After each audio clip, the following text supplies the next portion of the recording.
Cabildeo presenta Informe Especial con Amalia Pando. Hola, un saludo cordial para todos ustedes. Hasta hace unos meses atrás parecía que los llamados gobiernos populistas o los gobiernos bolivarianos estaban de salida y que ese ciclo había terminado. Han tenido la virtud de permanecer en el poder contra viento, pueblo, marea, a punta de balazos, a punta de masacrar a sus pueblos y a punta de expulsarlos corridos por el hambre y las enfermedades, pero se han quedado. Pero además hay la posibilidad de que otros gobiernos populistas que ya habían salido puedan regresar. El PT en el Brasil, el kirchnerismo en la Argentina. Y a propósito de esto, Carlos Alberto Montaner ha escrito un artículo que se llama América Latina y el nuevo ciclo populista y que me parece importante que ustedes lo conozcan, por lo que se los voy a leer. Dice así: en la Argentina de Mauricio Macri, a los peronistas les importa un comino que Cristina Kirchner y su marido fueran dos ladrones de tomo y lomo. Puto o ladrón, queremos a Perón, sigue siendo la consigna de la tribu. Tal vez no somos republicanos o suficientemente republicanos. Para hacerlo, es esencial colocarse voluntariamente bajo la autoridad de la ley parciales. Pero eso nos resulta particularmente difícil. Las repúblicas son estructuras frágiles que solo son capaces de respirar en una atmósfera virtuosa. Fuera de ella se mueren o se convierten en otra cosa. En el Brasil de Lula da Silva y sus compinches de Odebrecht sucede más o menos lo mismo. Las trampas, las coimas, los fraudes masivos estaban en el orden del día, pero los partidarios del carismático líder, esas violaciones de la ley les ha traído sin cuidado. Más adelante, el artículo continúa diciendo: es posible que el populismo esté de vuelta. Es muy posible que entremos otra vez en un ciclo populista. Macri en la Argentina puede perder el poder como consecuencia de la crisis económica. Haddad, el candidato de Lula, del PT en el Brasil, podría derrotar a Bolsonaro, el candidato de la ultraderecha, y establecer un régimen populista de izquierda. O Bolsonaro derrotar a Haddad, están empatados en las encuestas, e iniciar una especie de gobierno populista de derecha sin ninguna consideración por el diseño institucional republicano. AMLO, es decir, López Obrador, ha ganado igual legítimamente las elecciones en México y no se espera que gobierne con prudencia. En América Latina, los dictadores malvados, Nicolás Maduro, Daniel Ortega, Evo Morales, Raúl Castro y su entenado Díaz Canel, no tienen que sentarse a la puerta de su tienda a ver pasar el cadáver de su enemigo. Todo lo que deben hacer para atornillarse en el poder es esperar un nuevo ciclo populista. En eso estamos. Yo agrego a lo que dice Alberto Montaner los siguientes puntos. Es muy posible. Es muy posible lo que dice, que se abra un nuevo ciclo de populismo en América Latina, porque el pueblo es cortoplacista, cuenta las moneditas en el bolsillo.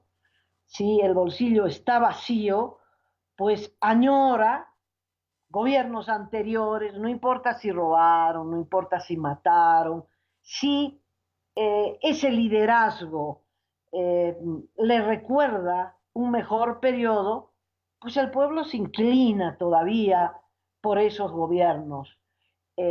¿Cuántos años duró en nuestro país la expectativa por el MNR? No importa lo que hubiera hecho, no importa la lista de perseguidos en la isla de Coati, los exiliados, los muertos. No importa si las cúpulas se llenaron los bolsillos con los millones de dólares de la minería estatizada. El campesinado recordaba agradecido la reforma agraria y durante al menos 3 generaciones votaron ciegamente por el MNR. Bueno, pasa lo mismo con el peronismo, con el kirchnerismo, ahora con el PT en el Brasil. Entonces, es posible que estos partidos vuelvan a ganar elecciones y a recuperar el poder perdido, pero será otro ciclo. Es, es un ciclo de agonía.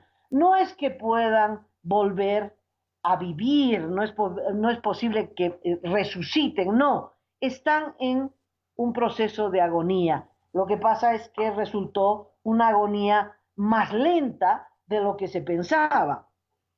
Ya no serán gobiernos que despierten la ilusión de nadie. Serán gobiernos con una muy fuerte oposición del pueblo, más de la mitad, militantemente en contra de estos gobiernos y lo peor, en periodos de crisis económica, ya no de apogeo en el que puedan robarse no medio país, sino país y medio, ya no en periodos en los que puedan estimular la construcción de mega obras para sacarles coimas, sino un periodo de austeridad. Así aumente el precio del petróleo. ¿Qué va a hacer Venezuela? ¿Qué va a hacer Venezuela con una industria petrolera desmontada, donde no hay ni un dólar para los repuestos? Se robaron todo, se robaron toda la plata de Venezuela y dejaron una industria paralizada, anacrónica, desmontada.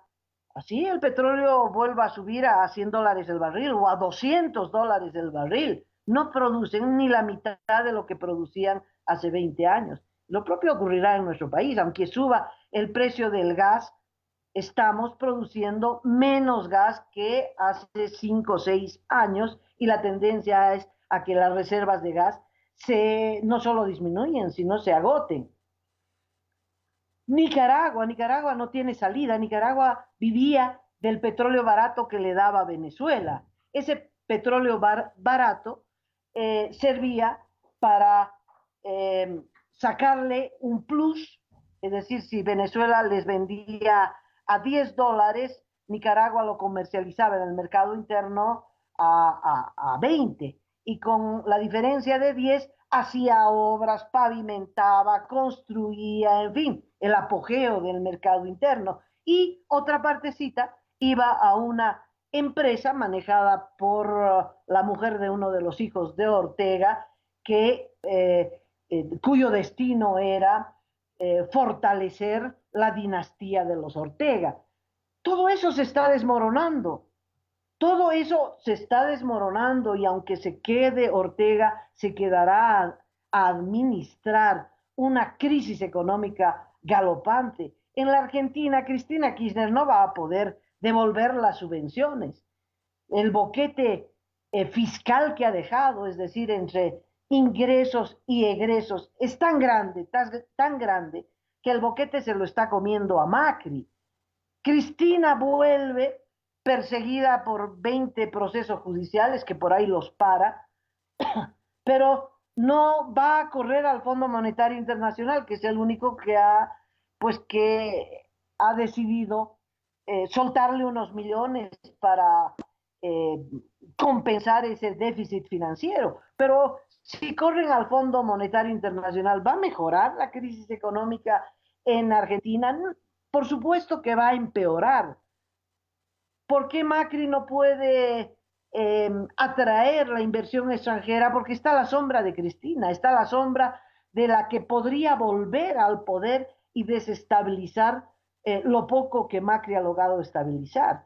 Entonces, pueden volver, puede prolongarse el periodo del populismo, pero puede prolongarse en agonía. Eso está escrito, eso está escrito. ¿Cuánto más puede aguantar Venezuela, con casi el 10% de su población yéndose del país. Felices, felices los dictadores porque son 10% menos para dar de comer. En Venezuela está la locura imperante que están exigiendo este cartón, esta credencial de partido que ha servido para controlar que los empleados públicos, los desesperados voten en las elecciones a las que la oposición había pedido la abstención y el saboteo. Pero con ese carnet del partido, no solamente se distribuye comida, es decir, el que no es del partido no recibe comida. Eh, con el carnet del partido tal vez se pueda conseguir atención médica, pero igual tampoco ni para ellos hay medicamentos. Pero ahora, con el carnet del partido, solo los de que tienen el carnet del partido pueden comprar gasolina. Bueno, están llegando a este tipo de demencia en materia económica, fruto de la escasez de todo. Cuando ya escasea la gasolina y cuando hay bloqueos en Venezuela porque no hay gasolina, quiere decir que ya se ha tocado fondo. Ahora, claro, siempre hay un subterráneo, siempre se puede caer peor, y eso es lo que se avecina en los meses venideros, a un régimen que va a estar perseguido por narcotráfico, a un régimen cuyos miembros están perdiendo toda la plata que sacaron del país, todos los millones de millones de millones que se robaron, pues la justicia de otros países está decomisando esos dineros, tanto en Europa como en los Estados Unidos. La propia mujer de Nicolás Maduro, pues todo lo que se robó y todo lo que está encubriendo, se los están decomisando para un día devolvérselo al pueblo venezolano. Pero como ven, es un panorama de agonía, no de un nuevo ciclo con ímpetu, de un nuevo ciclo para prolongar una década o 2 décadas de este tipo de gobierno. No, puede ser que se prolongue la agonía para un desastre, un descalabro en América Latina. Cuba detrás de esto, Cuba aplaudiendo a Haddad y a su candidata a la vicepresidencia, que es procubana, que está al servicio no del Brasil, sino de Cuba. ¿Por qué? Porque, bueno, Cuba ya succionó todo lo que tenía que succionar de Venezuela. Ahora, para que Cuba misma no entre en el naufragio, pues Brasil. Si gana Haddad, seguramente el gobierno de Brasil se va a poner a la disposición del gobierno cubano para facilitarle petróleo subvencionado, para nuevamente recontratar 4.000 médicos cubanos que le daban un ingreso adicional muy grande. Pero, y aquí está el pero, Brasil no es Nicaragua, ¿no? Ni Brasil es Venezuela. Hay instituciones, lo mismo que en Estados Unidos. Trump hubiera querido convertirse en Nicolás Maduro, de eso no tengo la menor duda, pero hay una justicia y un parlamento y una tradición democrática que se lo impide. Y en el Brasil también. Es muy difícil ahora que así suba el candidato del PT, no va a subir con un apoyo y una ilusión como cuando subió Lula en el primer gobierno, ni siquiera cuando Dilma ganó el segundo gobierno.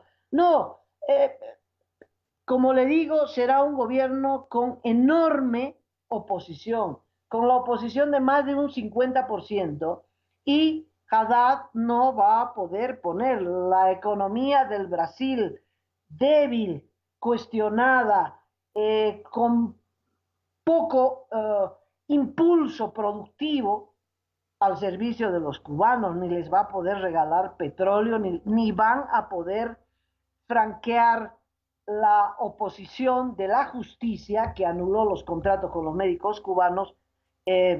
Difícilmente van a poder nuevamente firmar esos contratos y otras exportaciones a Cuba. Es decir, es muy difícil que Cuba logre someter al Brasil como sometió a Venezuela. En este marco, la lucha contra la dictadura creo que sigue absolutamente en pie, tal como lo ha dicho Luis Almagro, el secretario general de la Organización de Estados Americanos. Luis Almagro, por suerte, bendito sea, Luis Almagro se ha puesto definitivamente a la cabeza de la lucha contra las dictaduras, en defensa de las democracias, en defensa de los derechos humanos, eh, para proteger a los pueblos de la hambruna, de la represión y de las torturas. Por suerte, Luis Almagro, a pesar de las consecuencias, las críticas y las tormentas que caen sobre él, sigue firme en esta posición. Últimamente ha hecho conocer este comunicado que yo quiero transmitirlo de manera inextensa. Héctor, si usted tiene la grabación, por favor, escuchémosla. Verdaderamente no corresponde que me explique y por lo tanto no lo voy a hacer. Pero sí corresponde que profundice sobre lo que fui testigo en la zona de frontera Colombia-Venezuela y los conceptos formulados en la oportunidad, aquello que hace a la esencia de los problemas identificados. La existencia de una crisis humanitaria en Venezuela, la existencia de una crisis migratoria que ha permeado a prácticamente todos los países de la región y la causa fundamental de las dos crisis, que son la miseria y las acciones represivas inducidas por la dictadura venezolana. En ese sentido, expresamos nuestro reconocimiento a las acciones de Colombia y a todos los países del continente que hacen esfuerzos para aliviar la vida de los venezolanos fuera de Venezuela. También saludamos el comunicado que publicaron 11 países ayer, reconociendo una vez más lo oprobioso de la dictadura bolivariana.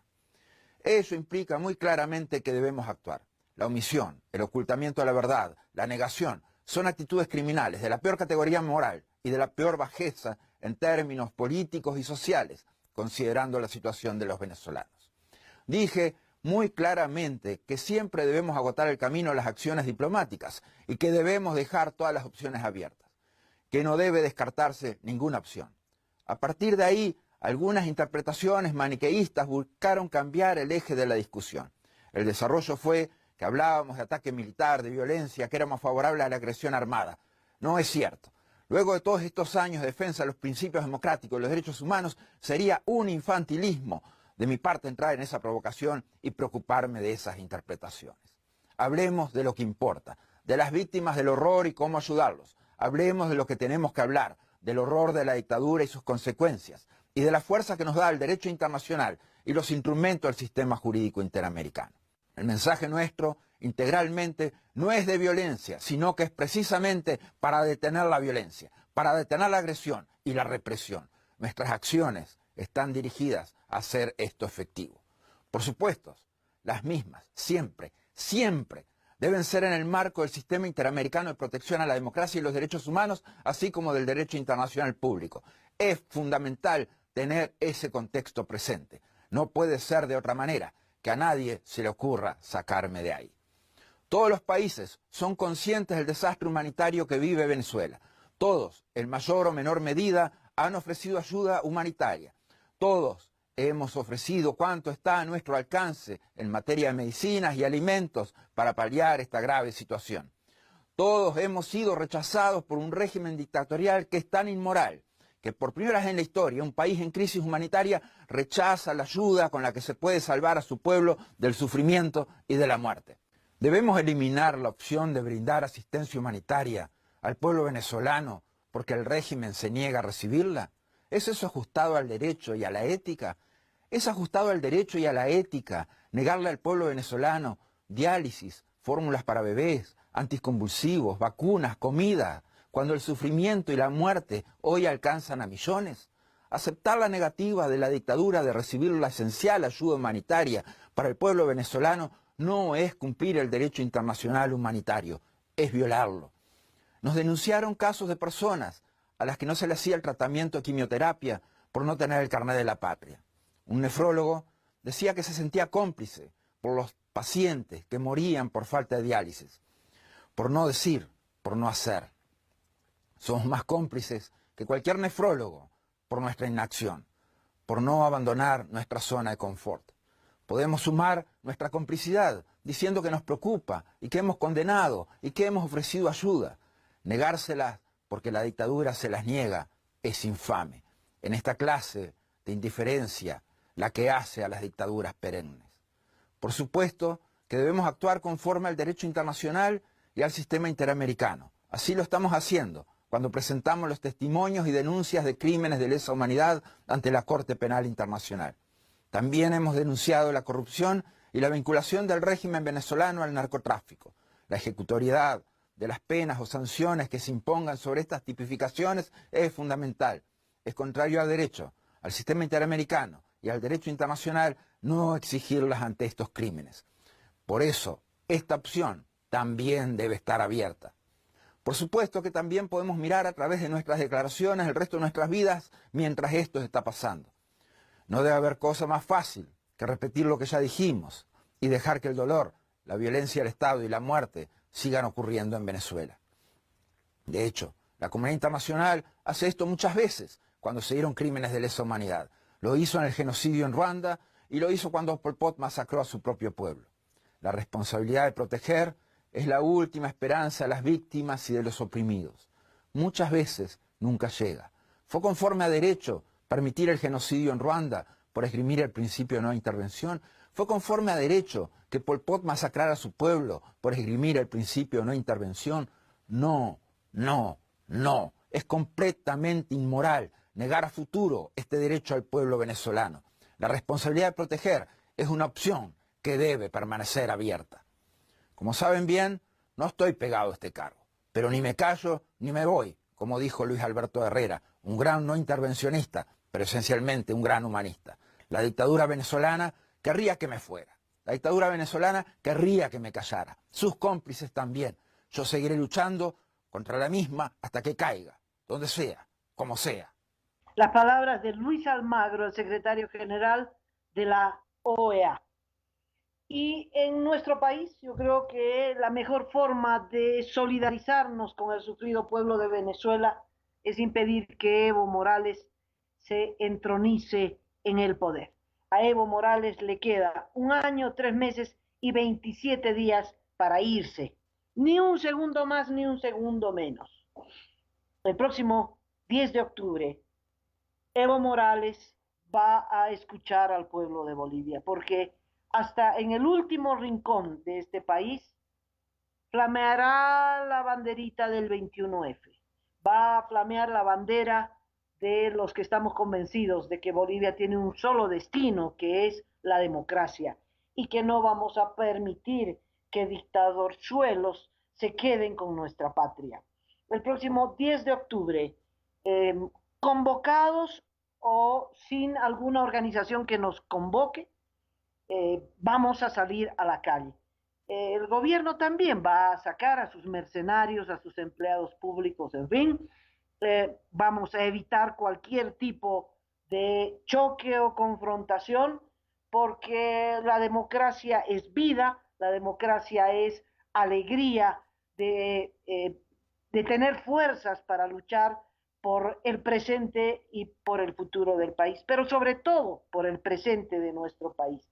Bolivia puede ser un punto de inflexión en nuestra región, como lo ha sido el Ecuador con Lenín Moreno. Lenín Moreno amerita un gran monumento. No sabemos si su gobierno será bueno o malo, pero Lenín Moreno ha impedido el derramamiento de sangre en el Ecuador. Ha impedido que el Ecuador se convierta en una Nicaragua con un régimen dictatorial que para mantenerse mate y mate y mate a estudiantes indefensos.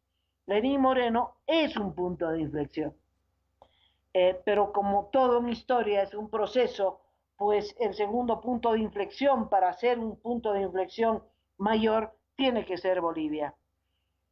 Cuando Evo Morales habilite su candidatura, habrá un levantamiento en nuestro país. No sabemos si tendrá la fuerza para impedir la candidatura de Evo Morales, pero así no la impida. Creo que no en una barricada ni en un bloqueo, pero sí con un bolígrafo vamos a restablecer la democracia en el país. Hay elecciones el 2019 y así Evo Morales se habilite a la fuerza, arrinconando al Tribunal Electoral con este bolígrafo, en un triunfo tan contundente, tan grande, que no habrá ni siquiera un fraude inmenso, que ya seguramente lo están montando, a estas alturas ya deben estar hasta contando votos, ni siquiera con eso van a poder impedir la voz del pueblo, que otra vez le va a decir no. Ese no tendrá un voto positivo por el candidato tal, no sé si continúe, si lo habiliten, si lo inhabiliten a último momento, pero siempre quedará otro, siempre quedará alguno por el cual el pueblo boliviano va a votar para decirle no a Evo Morales y poder restaurar la democracia en el país. Bolivia será el punto de inflexión en este periodo de agonía de estos gobiernos que han llevado al desastre a nuestra región, que han desaprovechado el periodo de apogeo económico más grande que ha tenido nuestra región en los últimos 100 años.